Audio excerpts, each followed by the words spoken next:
नमस्कार। मेरे सामने यहाँ पर 45 वर्षीय व्यक्ति हैं जिनकी हस्तरेखाओं को मैं यहाँ पर पढ़ने जा रहा हूँ और किस किस प्रकार की गतिविधियाँ आपकी उंगलियों पर, आपके हाथ के पर्वतों में और आपकी रेखाओं के अंदर वर्तमान स्थिति में है, इसको बोलूँगा और आपके सवालों के जवाब। सबसे पहले बात कर लेते हैं सबसे छोटी उंगली कनिष्ठा के बारे में। सबसे छोटी उंगली कनिष्ठा उंगली जब इतनी ज़्यादा छोटी हो जाए कि सूर्य की उंगली के प्रथम कट के साथ नहीं पहुंच सके, तो ऐसे व्यक्तियों के जीवन के अंदर उतार चढ़ाव का सामना बहुत होता है। नौकरी के रूप में भी,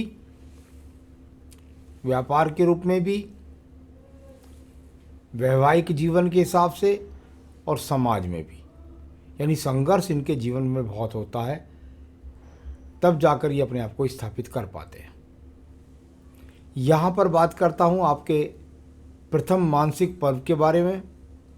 अगर उसकी स्थिति थोड़ा सा नीचे की जाकर देखता हूँ तो लगता है कि कुछ विचलित है, थोड़ा सा जो नीचे माइनर रेखा लग रही हैं कुछ विचलित है, कहीं ना कहीं से कोई चिंता है दिमाग के अंदर जो मानसिक रूप से आपको थोड़ा चिंतित कर रही है। बहुत बड़ी प्रॉब्लम नहीं दिखाई देती, लेकिन चिंता है दिमाग के अंदर।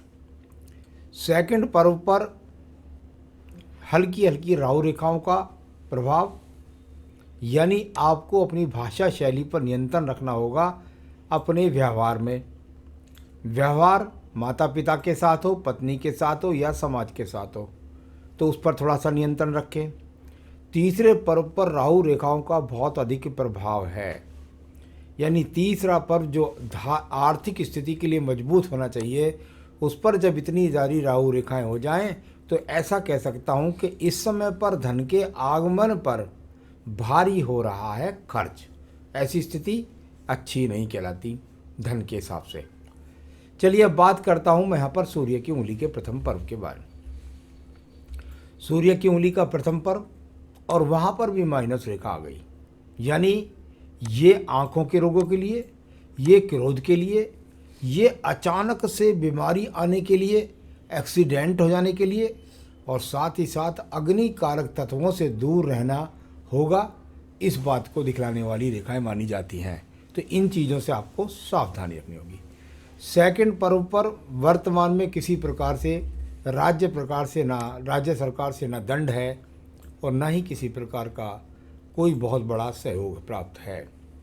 तीसरे पर्व की स्थितियों में यदि देखता हूँ, पर्व काफ़ी फूला हुआ है, यानी व्यक्ति कुल मिलाकर अपने परिवार में अपने माता पिता को साथ लेकर के चलने वाला व्यक्ति है।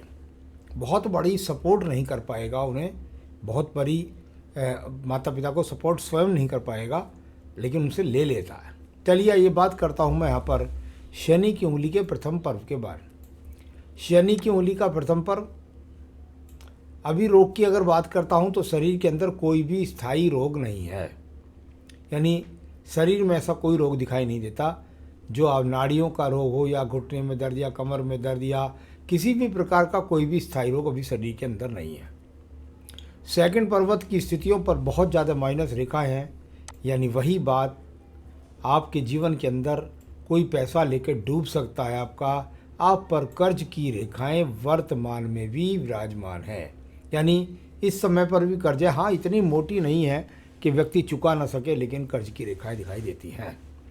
सेकंड पर्वत पर सामान्य रूप से अब राहु रेखाओं का प्रभाव खत्म होता जा रहा है, फिर भी पारिवारिक स्थितियों को आपको संभालना ही होगा।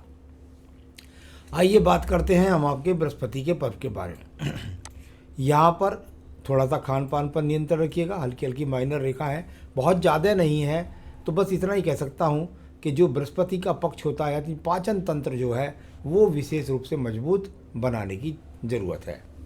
सेकंड पर्वत की स्थितियों पर माइनस रेखा दिखाई नहीं देती, लेकिन उससे भी बड़े दो चिन्ह आपके हाथ के अंदर हैं, एक ये गैप और एक ये गैप। जब ये दो गैप लग जाते हैं विवाह एक हो, विवाह दो हो या विवाह चार हो, कुछ भी हो, लेकिन ऐसे व्यक्तियों को विवाह को संभाल कर चलना चाहिए। तो अब माइनस रेखा नहीं है सेकंड पर्वत पर, मैं उसको तो नहीं कह सकता कि आगे जीवन में तलाक जैसी स्थिति को अभी बोल सकूं मैं, लेकिन जब ये छिद्र बन जाते हैं तो इसको कहते हैं भगवान की कृपा ना होना धन से, साथ ही साथ वैवाहिक जीवन को साध कर चलना है। ऐसे में कभी भी यहाँ पर पुखराज नहीं पहनना चाहिए, और कि पूजा क्या करनी चाहिए वो मैं आपको बता दूंगा। आइए बात करते हैं आपके अंगूठे के प्रथम पर्व के बारे में। शुक्र का पर्व अंगूठे का प्रथम पर्व, और इस पर माइनस रेखाएं हैं, यानी कुल मिलाकर अगर मैं कहूँ तो ये माइनस रेखा जो इसमें है वो एक रेखा अपने आप में संसाधन में या संसाधनों के प्रति आकर्षण के लिए मानी जाती है। अच्छी बात है, इस उम्र में अगर संसाधनों के प्रति आकर्षण नहीं बढ़ाएंगे तो कर्म कब करेंगे। तो मैं तो पूरी सेज में अच्छी मानता हूँ इसे, क्योंकि चरित्र से संबंधित प्रॉब्लम तो कोई नहीं आएगी। अब सेकंड पर्वत की बात करता हूँ, तर्क शक्ति की रेखाएं हैं, वो भी अपने आप में मजबूत हैं, यानी तर्क करने की, बहस करने की शक्ति भी आप में है। चलिए अब बात करते हैं आपके बुध पर्व के बारे में। बुध का पर्व, और यदि बुध के वर्ग में अगर आप देखेंगे तो अभी इसको छोटा पर्व ही कहूँगा मैं, थोड़ा सा दूसरी रेखा के बारे में अन्य बोलूँगा मैं। तो यहाँ छोटा पर्व है बुध पर्व। अब पर्व बुध है छोटा, छोटा बुध पर्व हो तो व्यक्ति की सोच छोटी हो जाती है। छोटी सोच नहीं रखनी है, बार बार मन में भय नहीं रखना है, बार बार मन में डर नहीं रखना है, मानसिक रूप से मजबूत होना है। ये बात आपको सोच करके चलनी चाहिए, क्योंकि इतनी भी रेखा अगर खड़ी है तो बस मन को विचलित कर सकती हैं। पर्वत छोटा होने के कारण बाकी रेखाएं तो धन के आगमन निरंतर बनाएंगी। यहाँ सूर्य का पर्व है, जो आपके यहाँ पर सम्मान का पर्व कहलाता है। आड़ी तिरछी रेखाओं का पर्व सूर्य पर्व यहाँ पर दिखाई देता है। जब इस प्रकार का सूर्य पर्व आड़ी तिरछी रेखाओं का हो और ऊपर सेंटर तक मजबूत रेखा ना पहुँचे तो व्यक्ति के जीवन में कई बार नौकरी परिवर्तन हो जाता है। बहुत बड़े किसी प्रसिद्धि के योग नहीं हैं, बहुत प्रकार से कोई सरकार से अवार्ड सम्मान प्राप्त करने का योग नहीं है, राजनीति से क्षेत्र में असफलता का पूरा योग होता है। ऐसे लोगों को तो बस इतना ध्यान रखिएगा कि कोई अवार्ड नहीं मिलने वाला है, कोई विशेष प्रसिद्धि नहीं मिलने वाली है। यहाँ पर बात करता हूँ आपके शनि पर्व के बारे में। अभी शनि पर्व की स्थितियाँ जो हैं वो खंडित होकर के रेखाओं से चल रही हैं। कहीं पर भी एकमात्र सपोर्टिंग रेखा नहीं दिखाई देती, खंडित रेखा के रूप में दिखाई देती है। क्या करेगी खंडित रेखा? एक दूसरे को काट तो नहीं रही है, कुल मिलाकर धन के आगमन बनाती रहेगी, लेकिन जो ऊर्जित भाग्य होता है उसके लिए आपको पूजा पाठ का सहारा लेना ही पड़ेगा। आइए बात करता हूँ आपके पास बृहस्पति की रेखाओं के बारे में। बृहस्पति पर्व से रेखा ज़्यादा जा रही हैं शनि पर्व के लिए। हमारे विज्ञान में कहते हैं कि बृहस्पति पर्व से यदि शनि पर्व की तरफ देखा जाए तो ये अच्छा संकेत होता है। इसका कारण होता है कि व्यक्ति बृहस्पति यानी ज्ञान यानी कि नौकरी के क्षेत्र के द्वारा धन के आगमन बनाता है। किसी प्रकार का कोई बहुत बड़ा चतुर्भुज यहाँ पर नहीं बन रहा है, और जिस जगह से बन रही हैं स्थितियाँ वो मैं बोल दूंगा सवाल के जवाब में। यहाँ पर किसी प्रकार के बहुत बड़े ऐसे योग दिखाई नहीं देते जिससे आप कोई विशेष रूप से वर्तमान से 4 से 5 साल में धन की प्राप्त कर सकें। आइए बात करता हूँ मैं इसके बाद में आपकी रेखा के बारे में, और वह रेखा है आपकी यहाँ पर हृदय रेखा।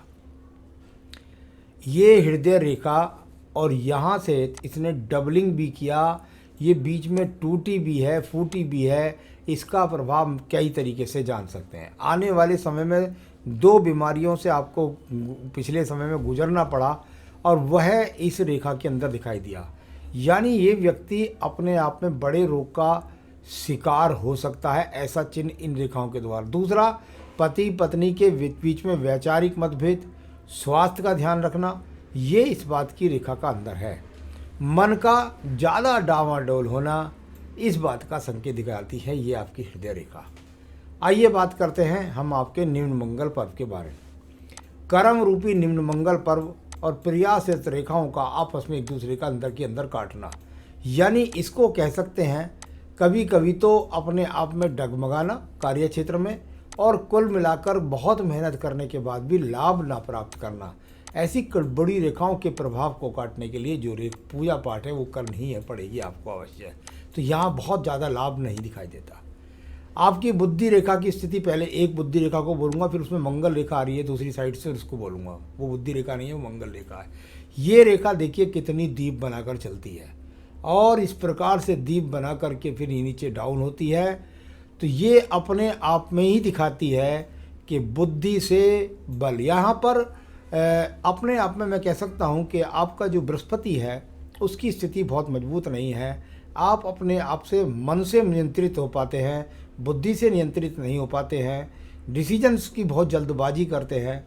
ऐसे संकेतों को दिखलाने वाली ये यहाँ पर अच्छी रेखा नहीं कहलाती जो आपकी बुद्धि रेखा है। आपके पास ये दूसरी द्वितीय मंगल पर्व से एक रेखा निकल कर के आई। ये मंगल रेखा बहुत खतरनाक कहलाती है। इसका यदि लाभ मंगल से सूर्य को मिले तो व्यक्ति को ज़्यादा लाभ मिलता है। इसका मतलब होता है कि अति साहस या अति गुस्से में आने के बाद में बुद्धि का आपा खो जाना। इतनी लंबी मंगल रेखा का बुद्धि रेखा पर आक्रमण करना ये अपने आप में अच्छा संकेत नहीं। तो याद रखिए, आपको ध्यान रखना पड़ेगा, विशेष रूप से अपने क्रोध पर अपने ऊपर संयम रखना पड़ेगा। यहीं से एक रेखा निकल रही है जो सूर्य पर्व को जा रही है। वो कब विदेश से संपर्क बनाने का योग दिखाती है। इसको हम बोलते थे भाई, व्यक्ति अगर प्रयास करे तो विदेश से भी जॉब प्राप्त कर सकता है, घर से बहुत दूर भी जा सकता है। इस तरह की रेखा यहाँ पर भी बनी हुई है। बुध रेखाओं की स्थिति बहुत ज़्यादा खराब है। यानी जिनको अगर व्यापारिक रेखा की अगर बात करते हैं, यहाँ बुध रेखाओं का इन्वॉल्वमेंट बुद्धि के साथ साथ, एक तो छोटी कनिष्ठा उंगली, उसके बाद बुध पर्वत छोटा, उसके बाद इतनी सारी टूटने वाली रेखाएं कई बार नौकरियों का सामना करा देंगी। आपके जीवन में यदि आपने व्यापार कर लिया तो खूब आप कहेंगे, माथे में हाथ मारेंगे, मैंने कितनी बड़ी गलती कर दी। यानी कुल मिलाकर व्यापार के लिए मैं बिल्कुल भी नहीं कह सकता, बल्कि केतु पर्वत से होकर के निकल रही हैं, झटके के साथ धन आपका खो जाएगा। किसी के साथ पार्टनरशिप तक के भी योग दिखाई नहीं देते। तो ये बहुत अच्छी रेखाओं का संकेत यहाँ व्यापार के लिए नहीं माना जाता। यहाँ पर चंद्र पर्वत की स्थिति को देखिएगा। चंद्र पर्वत से एक रेखा निकली है और इसने भी वही इशारा दे दिया कि दूर स्थान से जुड़िए, विदेश से भी प्रयास कर सकते हैं। कुछ नीचे से रेखा निकलती हैं तो थोड़ा कोई गलत खान पान हो तो उस पर नियंत्रण रखिएगा। तो इस बात का संदेश, और साथ ही साथ जब रेखाएं ऊपर की तरफ जाए तो व्यक्ति प्रयास करता है अपने आप की सफलता प्राप्त करने के लिए, और दूर स्थान से ही संबंध बनाए बगैर आपके जीवन में आपको उन्नति तरक्की नहीं मिलेगी। यहाँ पर अगर केतु स्थान पर देखता हूँ तो इसमें ऊपर तक भी बहुत सारी क्रॉसिस की रेखाएं जा रही हैं, छोटी छोटी, जो भाग्य रेखा और आयु रेखा के बीच में इतनी सारी कर्णक क्रोली है। तो इसको कहते हैं, यानी ये वर्तमान का वो समय है जिसमें आपका संघर्ष लगातार चल रहा है जीवन और भाग्य रेखा के बीच में, यानी संघर्ष वर्तमान में चल रहा है। ये भाग्य रेखा, इसके बाद 35 या 33 वर्ष के बाद में इसकी स्थिति बहुत ख़राब हो गई है। कई जगह टूटती है, कई जगह फूटती है, फिर आगे को चलती है, फिर आगे को बिगड़ जाती है। यानी ये स्थिति कभी भी व्यक्ति को स्थिर धन और स्थिर नौकरी के लिए बहुत ख़राब मानी जाती है। ये अपने आप में कर्ज में करवा देती हैं ऐसी रेखाएं। जो स्थिति यहाँ पर भाग्य रेखा की है वो बहुत ही खतरनाक और बहुत ही ख़राब है। अभी तो कम से कम 4 से 5 साल, उसके बाद स्थिति काफ़ी ठीक दिखाई देती है। चलिए अब बात करता हूँ मैं इसके बाद में आपके यहाँ पर मंगल रेखा। मंगल रेखा आपके पास बनी ही नहीं। ये टूट फूट की रेखा मंगल रेखा जो आपको दिखाई देती है वो मंगल रेखा मजबूत वाली नहीं है। कुल मिलाकर इनसे कोई किसी प्रकार का सहयोग या कवच आपको प्राप्त नहीं हुआ। आपकी यहाँ बुद्धि रेखा आयु रेखा के बीच में बहुत सारे एक्स के चिन्ह थे, तो मैंने पहले ही बोल दिया था। आगे अपने जीवन में वैवाहिक जीवन को संभाल कर आपको चलना है।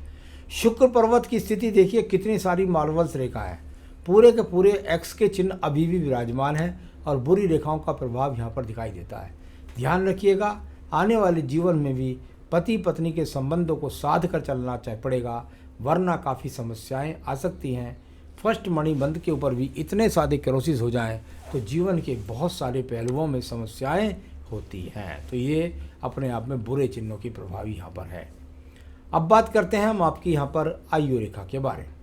आयु रेखा की मुझे कोई प्रॉब्लम नहीं है, समस्याएं भले ही इसमें रेखा में हैं, लेकिन बीच बीच में इसमें खड़ी हुई रेखाएं भी हैं, यहाँ पर बीच बीच में खड़ी रेखा भी हैं जो आपको समस्याओं से निकलती रहेंगी, लेकिन बहुत बड़ा एक तरह से सहयोगात्मक रवैया नहीं कह सकते। तो ये आयु रेखा यहाँ बैठती है लगभग 77-78 वर्ष इस प्रकार से। तो सारी रेखाओं को मैंने पढ़ करके आपको क्रम से बताया कि किस किस प्रकार से आपके जीवन में रेखाओं का क्या क्या प्रभाव है। बहुत अच्छा हाथ नहीं है, लेकिन चलिए अब जो स्थिति है उसको देखते हैं। नंबर 1 तो आपने जॉब के बारे में पूछा, व्यापार के बारे में पूछा। बिल्कुल भी प्रयास ही ना करें व्यापार के अंदर, वरना आप और आर्थिक संकट में फंस जाएंगे। तो आपको कभी भी व्यापार नहीं करना है, और साथ ही साथ आप जॉब में लगे रहिएगा। जॉब में स्थिरपन लाने के लिए, ऊंचाइयां प्राप्त करने के लिए पूजा पाठ बताने वाला हूँ। यश की स्थिति कोई बहुत ज़्यादा नहीं, नाम की स्थिति, प्रसिद्धि कोई इसमें हाथ के अंदर योग नहीं है। हाँ, भूमि भवन के लिए 2-3 संकेत मुझे हाथ के अंदर दिखाई दिए, उनको मैं ड्रॉ नहीं कर सकता क्योंकि उससे फिर दूसरे लोग समझ जाते हैं, कहाँ से हम पहचान जाते हैं। आपके जीवन के अंदर लगभग ऐसा समझिए कि 2025 के आसपास में ही आपको, मुझे लगता है कि 2024 भी बीत जाएगा, 2025 ही ऐसा होगा जिसमें आप वाहन या भूमि कुछ खरीद सकते हैं। तो यहाँ अभी बहुत जल्दी स्थिति यहाँ ऐसी नहीं है। अब बिना वजह कोई कर्ज में हो जाए तो बात दूसरी है, लेकिन उस समय काफ़ी स्थिति ठीक होगी। 2025 आपके ठीक स्थिति में आएगा। और भाग्य की स्थिति में संघर्ष है अभी, धन की स्थिति में संघर्ष है अभी, और हाल में सब धन खत्म हो गया है। हाँ, बिल्कुल हो गया है, वो हाथ भी बताता है आपका। स्वास्थ्य की स्थिति और साथ ही साथ अपने धन की स्थिति, अपने बुद्धि से क्रोध पर कंट्रोल, पत्नी का सहयोग, संतान सुख, सारी चीज़ों की प्राप्ति करने के लिए आपको जो मैं पूजा बता रहा हूँ वो आपको करनी पड़ेगी यदि आप चाहते हैं जीवन में तरक्की, उन्नति, प्रगति, प्रमोशन, सब चीज़ें। रतन आपको कोई नहीं पहनना है। अगर कोई आपको कहे पुखराज पहन लो तो पहनना नहीं है, क्योंकि आपकी बृहस्पति को जो उच्च करना है आपको, वह करना है आपको ओम ब्रह्म बृहस्पते नमः। ओम ब्रह्म बृहस्पते नमः इस मंत्र की रोजाना 3 से 5 वाला का जाप करें। प्रत्येक बृहस्पतिवार को राधा कृष्ण मंदिर में, राम जी के मंदिर में आप जाकर के प्रसाद बांट सकते हैं। पीले रंग का कोई भी प्रसाद 1 रुपये से लेकर कितने तक बांट सकते हैं। तो वो बृहस्पति का आपको प्रसाद बांटना है। केसर तिलक लगा सकते हैं नाभि में भी, माथे पर भी, और ओम ब्रह्म बृहस्पति नमः की 5 माला का जाप, अगर आप समस्याओं को चाहते हैं निदान। और साथ ही पढ़े रोजाना बजरंग बाण, हनुमान चालीसा या बजरंग बाण पढ़ सकते हैं। वो भी आपको काफ़ी कुछ जीवन के अंदर आपको समस्याओं से बचाएगा। नमस्कार।